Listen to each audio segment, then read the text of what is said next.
first thing we're going to do is when we get started, we're going to make sure that we check, double check, and triple check to make sure that we're on the right layer. Because so many times we start painting on the wrong layer, on the original drawing, sketching layer, or on the inking layer, or on our reference layer, and you get too far in and realize that you done did screwed up. So when we make sure we're on the right layer, I want to double check, make sure I got a good brush that I like, and that I got a decent flat color. This is me trying to figure out how to paint, because I'm not the best at it. But some tips and things that I've learned online watching others. I'm going to see if we can't make this work for us. So what I'm going to do is just begin with outlining this tiger in just a basic flat orange, because tigers are orange. Then we'll make sure that we get them going here, trying to be careful to do our best at staying within the lines. We're over 40 now. We should be able to do a half decent job at that. We'll see if we do.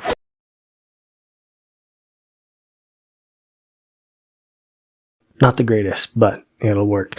Let's go ahead and speed this up a little bit, because y'all know how to draw an outline.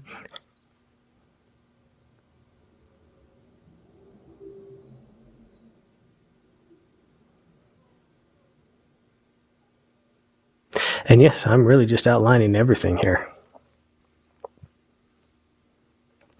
because we're going to get one flat orange color. After we have that flat orange color in there, we're going to go ahead and fill this sucker up with paint. Nice orange paint. We're going to grab our orange paint bucket. Well, it's just a paint bucket. We just happen to have it full of orange. You'll want to double check, make sure that it is on the orange and not some other weird color. And fill it. There we go. Nice orange tiger. Now the second most prominent color in here is going to be white. I don't like to do just an extreme absolute white. I always like to have some sort of little shade in there. Make it a little off-white of some color. We'll go with a bluish purplish off-white color here.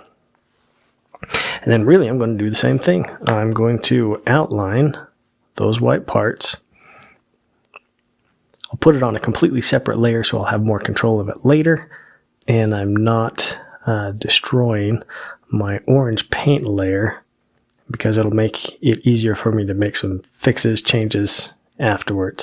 So on my other white layer, I'm just going to go in and fill in those white parts, staying within the lines as best as I possibly can, and trying to keep with my reference. We'll speed this up a little bit.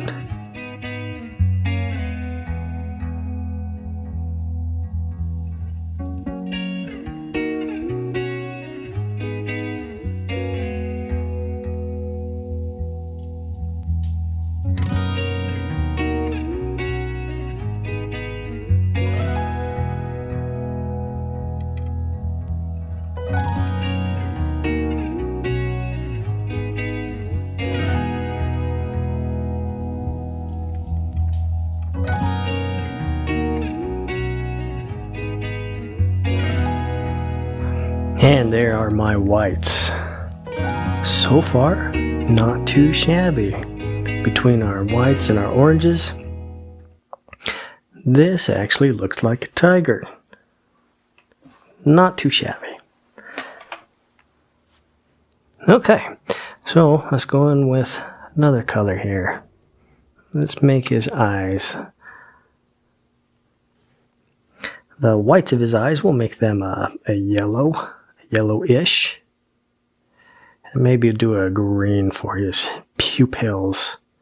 Well, not pupils, his irises actually, but I'm not going to put pupils on this tiger because I'm taking artistic license, so we'll do a yellowish for his whites of his eyes. And I'm not filling this up with a paintbrush because it's just as easy for me to place the strokes on there as it is for me to grab the paint bucket and fill it. Let's kind of find a nice green for his iris. Iris/pupil. And we'll fill these in.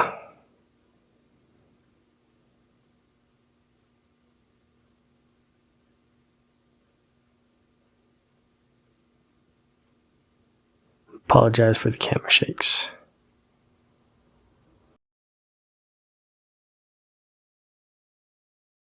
There, it doesn't look too shabby. We'll keep it. I like that. And now for a little nose, his little schnoz. Let's give that a nice pinkish, more of a dark purple, I guess, nose. Had I not been looking at a reference, I probably would have went with the lighter pink, but this looks like it's a little darker, so let's try this purple color. Again, outlining everything, and then we will fill it in. Now for his tongue, let's go for a pinkish, a little pinkish reddish, shish. Outlining out his tongue with a pink color. Speed it up a little bit for time. And there we go. That is looking good. Coming along nicely. Now I'm going to grab the same off-white yellowish color as his eyes that I'm going to use for his teeth, because his teeth aren't going to be just white. We'll give them that off-white. And again, this is not realistic. As you can tell, we're not drawing a realistic tiger. This is really more of a tiger caricature, or more of a cartoon tiger, so we can get away with a little more stuff. I think that's looking pretty good. Now for his gums.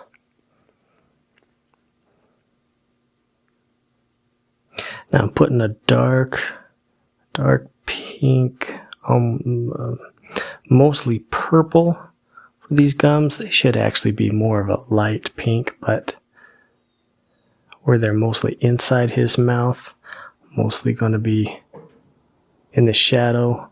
I'm going to see if I can't get away with having them this dark. And then internally, in the rest of his mouth, on his palates there, let's make those much even darker. I don't want to go with black, extreme black, but we know it's going to be kind of pinkish. There probably would be some blacks and some browns in there, but again, not realistic. We're just going for more of a cartoon look, something that looks right, whether it is or not. That it translates to this is the dark underside of his mouth.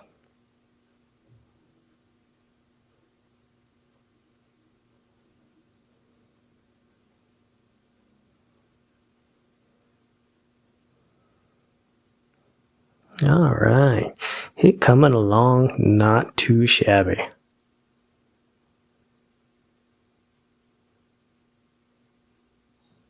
Here's one little tricks that I learned. We will be taking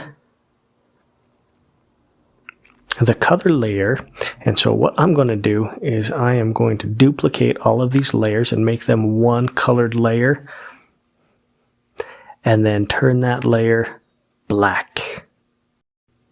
After we get that layer, all those layers into one color layer, then we are going to go into brightness, contrast, and we are going to unbrightness the heck out of that, contrast that all the way down so that we have, once again, that black layer. Then we're going to go in and fiddle with the layer blending. It took me a little while to come up with the correct blending that I wanted. I went through several different ones, planned on possibly using Multiply, but ended up deciding on Hard Light. Once we got the Hard Light figured out, we went into the eraser tool, went into the eraser, found a nice soft eraser, airbrush-like brush for my eraser. And now what we're going to do is we're going to start removing. We're going to remove this dark layer. So we need to find out what our light source is, where our light source is coming from. And on this one, I've got my light source coming from the upper left corner. This is where all the light will be hitting my character. And so with that in mind, I'm going to start removing, erasing my shadow layer so that it's got that nice, crisp, brighter color underneath. So I start with the easy ones where I know light is going to be hitting these edges. And I'm just going to take away that dark layer and lighten it up. And of course, when I say lighten it up, I mean I'm just removing the darker layer.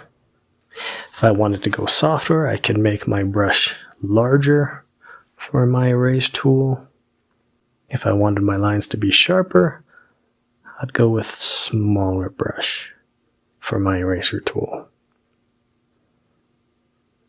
Here we know his nose, his little snout would be out there, and in the light, I know definitely along this cheek, all the way down that side, the edges of his tongue.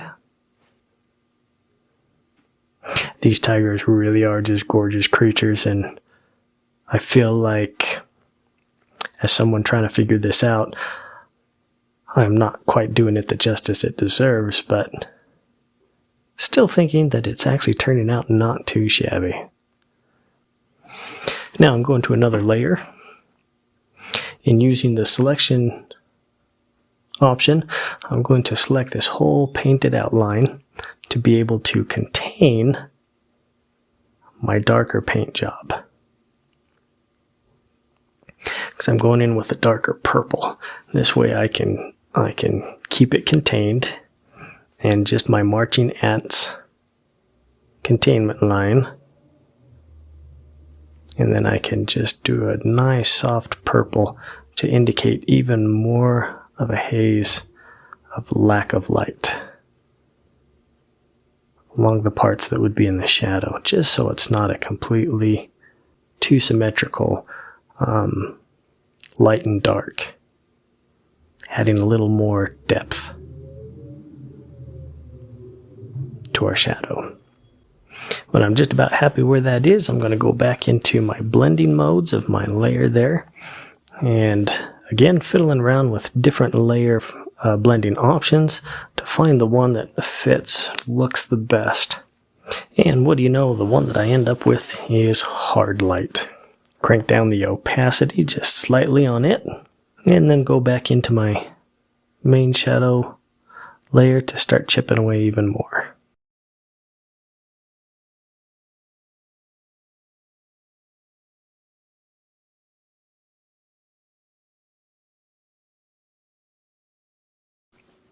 Now, create a whole nother layer. Let's go for the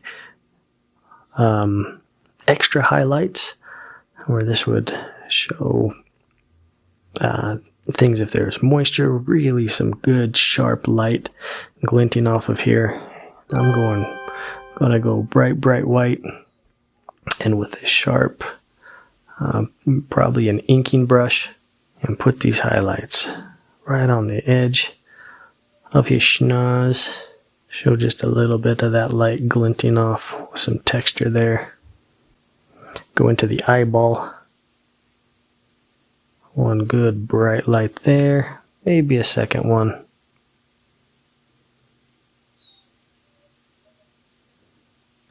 And then on his tongue.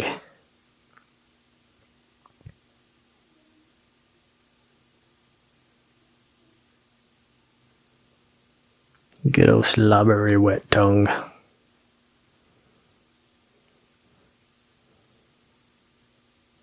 More dots to indicate some texture there. Voila.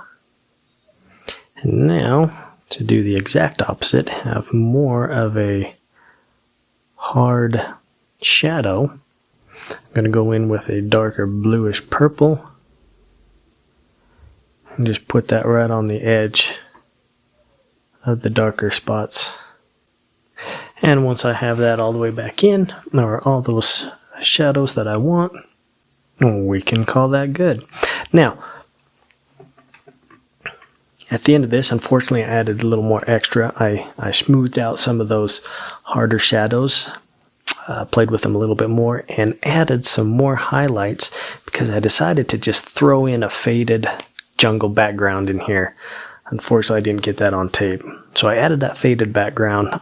Since it was such a great jungle scene with lights coming through the bushes, I decided to erase more chunks directly onto this lion to indicate that light coming through the leaves and the trees, the canopy. And so we are left with this half decent looking tiger. Not too shabby. Anyway, thank you for watching. I hope you enjoyed it. If you did, please hit that like button. If you feel so inclined, subscribe, and we'll have some more videos coming out.